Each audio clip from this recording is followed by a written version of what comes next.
Depois de alguns dias, Shantanu saiu para ver seu reino. Lá, ele viu uma mulher pescando e gostou muito dela. Ele se aproximou dela e perguntou: "Você quer se casar comigo e ser minha rainha?" A mulher respondeu: "Por favor, pergunte ao meu pai sobre isso." E foi embora. A mulher que pescava era chamada Satyavati. Muito tempo depois da partida de Ganga, Shantanu começou a gostar de Satyavati, a pescadora. Ele se aproximou do pai de Satyavati e pediu: "Por favor, dê-me sua filha em casamento." O pai de Satyavati respondeu: "De qualquer forma, seu filho Devavrata será o rei do reino. Os filhos de minha filha não se tornarão reis e terão que viver toda a vida como servos de seu filho. Portanto, não vou dar minha filha a você." Daquele dia em diante, Shantanu começou a sofrer. Perdido nos pensamentos dela, ele negligenciou seu reino, seu povo e até mesmo seu filho. Incapaz de ver a dor de seu pai, Devavrata soube o que havia acontecido. Devavrata, que valorizava a felicidade de seu pai acima de tudo, decidiu que deveria, de alguma forma, garantir que seu pai pudesse se casar com Satyavati. Ele foi até o pai de Satyavati e disse: "A única razão pela qual você não quer casar meu pai com Satyavati é porque acha que eu me tornarei rei. Eu lhe prometo que nunca me tornarei rei, nunca subirei ao trono, e os filhos de sua filha se tornarão reis." Mesmo assim, o pai de Satyavati se recusou, dizendo: "Ainda não concordo com esse casamento. Mesmo que você renuncie ao trono agora, seus filhos também o renunciarão? Quem recusaria o poder? Mais tarde, seus filhos e meus netos podem acabar brigando e matando uns aos outros. Portanto, eu não concordo com esse casamento." Sem saber mais o que fazer, Devavrata tomou uma decisão e fez um voto. Esse voto abalou a terra e o céu. Esse voto mudou o futuro da Índia. Esse voto fez os deuses descerem à terra. Esse voto transformou a história no magnífico épico conhecido como Mahabharata. Esse voto levou à guerra de Kurukshetra. E esse voto foi: eu, Devavrata, na presença dos três mundos, tomo o Bhishma Pratigya e faço o voto de que permanecerei celibatário por toda a vida e nunca terei filhos. Ao tomar o Bhishma Pratigya, Devavrata ficou conhecido como Bhishma, e de agora em diante vamos nos referir a Devavrata como Bhishma. O Mahabharata não aconteceu apenas por causa de um ou dois eventos. No final da Dwapara Yuga, muitos fatores se uniram e levaram à guerra de Kurukshetra. Quando você ouve essa história, não pode deixar de se perguntar como uma história tão complexa poderia ter se desenrolado há milhares de anos. Satyavati e Shantanu se casaram. Em sua felicidade, Shantanu chamou Bhishma e disse: "Meu filho, você sacrificou sua vida pela felicidade de seu pai. Isso nunca será suficiente, não importa o que eu faça por você. Entretanto, eu lhe concedo uma bênção. A morte nunca chegará até você. Você morrerá somente quando quiser." Assim, Bhishma tornou-se imortal, com a morte ocorrendo somente quando ele desejasse. Enquanto isso, Satyavati ficou grávida e deu à luz 2 filhos, Chitrangada e Vichitravirya. Esses 2 filhos nasceram de Shantanu e Satyavati, o que os tornou meio-irmãos de Bhishma. Chitrangada morreu em uma batalha contra outro Gandharva de mesmo nome. Isso deixou Vichitravirya como o último herdeiro do trono, mas, a essa altura, a saúde de Vichitravirya havia se deteriorado. Apesar de sua condição, ele foi coroado rei. Bhishma começou a se preocupar. Se Vichitravirya morresse devido à sua doença, não haveria herdeiro para o reino. Assim, Bhishma decidiu que Vichitravirya deveria se casar imediatamente. Soube-se então que o rei de Kashi havia anunciado um Swayamvara para suas filhas. Bhishma percebeu que se enviasse Vichitravirya para o Swayamvara, ele poderia perder devido à sua saúde debilitada. Então, Bhishma decidiu que só havia um jeito. Ele entrou no Swayamvara e, depois de lutar contra todos os pretendentes, raptou as 3 filhas do rei de Kashi e as trouxe de volta. As 3 filhas chamavam-se Amba, Ambika e Ambalika. Mas Amba já havia se apaixonado por um rei chamado Salva, de outro reino. Quando ela contou a Bhishma sobre seu amor, ele disse: "Separar parceiros não é algo que eu faça. Eu lhe concedo sua liberdade. Vá e case-se com o homem que você ama e viva feliz." Ele as mandou embora. As outras 2, Ambika e Ambalika, foram levadas para seu reino e se casaram com Vichitravirya.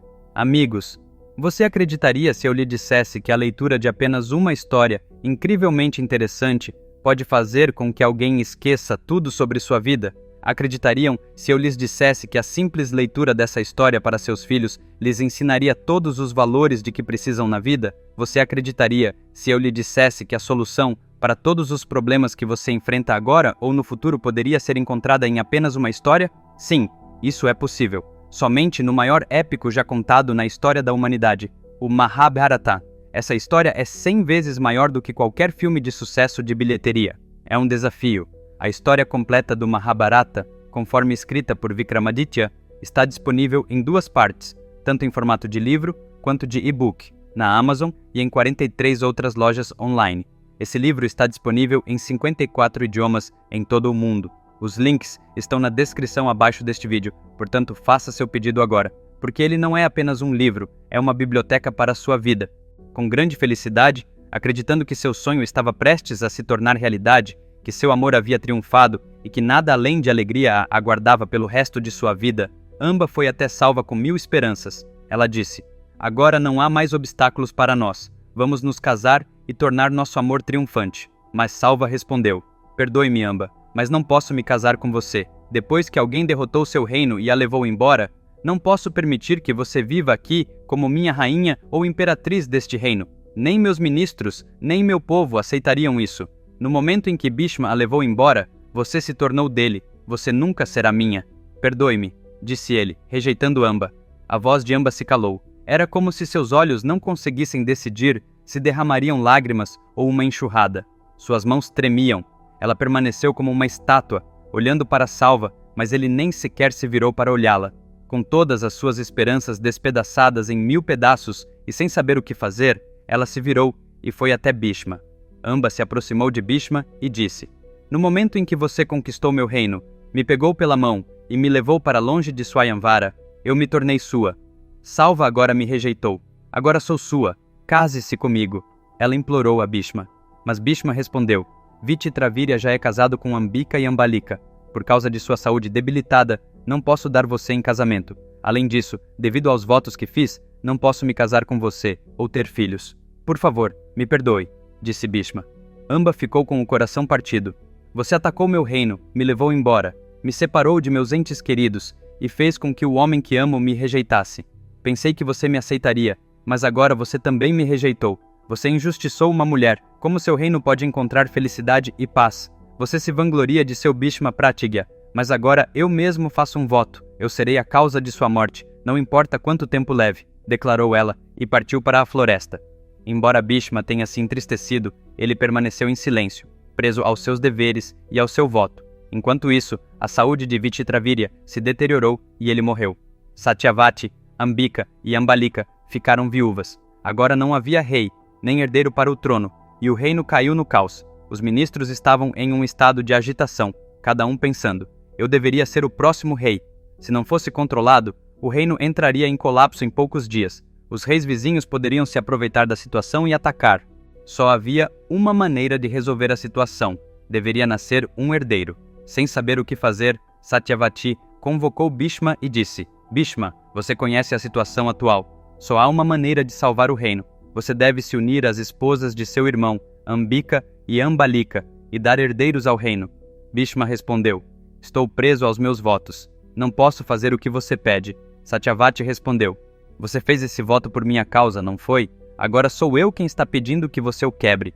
Bhishma respondeu: "Mesmo que eu tenha feito o juramento por você, eu o fiz para garantir que nunca quebraria minha palavra. Se eu quebrar o juramento que fiz, que valor me restaria?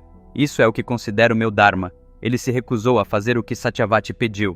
Satyavati então disse: "Muito bem, só resta um caminho. Chegou a hora de eu revelar um segredo que há muito tempo mantenho escondido em meu coração. Antes de me casar com seu pai, eu me apaixonei por um homem chamado Parashurama.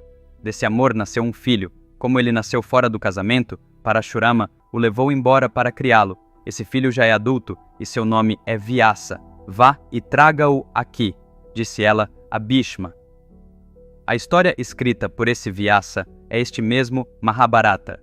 Não há poeta maior em nosso mundo do que Vyasa, assim como não há conto tão grandioso quanto o Mahabharata em nenhum idioma ou nação. Não precisa me perguntar como posso dizer isso com tanta certeza. Conheço todas as mitologias do mundo e falarei sobre elas no futuro. Nenhuma mitologia chega perto do Mahabharata. Essa é a grandeza da história. É um desafio. Bhishma conheceu Vyasa e quando se viram pela primeira vez, sentiram grande alegria. Quando duas grandes personalidades se encontram, há sempre uma emoção visível em seu contato visual de que conheceram alguém extraordinário. Bhishma levou Vyasa para seu reino. Satyavati ficou muito feliz ao ver Vyasa. Ela lhe explicou toda a situação e pediu que ele se unisse a Ambika e Ambalika para produzir herdeiros. Vyasa respondeu: Mãe, fiz um voto de celibato por toda a vida. Entretanto, é dharma ouvir a mãe. Portanto, farei o que a senhora pede. Aqui, se você notar, Bhishma acreditava que manter o voto que havia feito era dharma, enquanto Vyasa acreditava que obedecer à sua mãe era dharma, mesmo que isso significasse quebrar seu voto. Então, qual é o dharma? Isso mostra que cada pessoa tem sua própria verdade com base em seu próprio ponto de vista. Muitas vezes julgamos as pessoas por suas circunstâncias, mas isso é um erro. Devemos compreender que o bem e o mal são influenciados pelas situações, mas nunca são inerentes às pessoas. Amigos, vamos nos encontrar novamente no mesmo horário, no próximo sábado. Não se esqueçam de encomendar o livro Mahabharata que escrevi. Os links estão na descrição abaixo deste vídeo. E se você ainda não se inscreveu em meu canal, faça isso agora. Até lá, cuide-se. Tchau!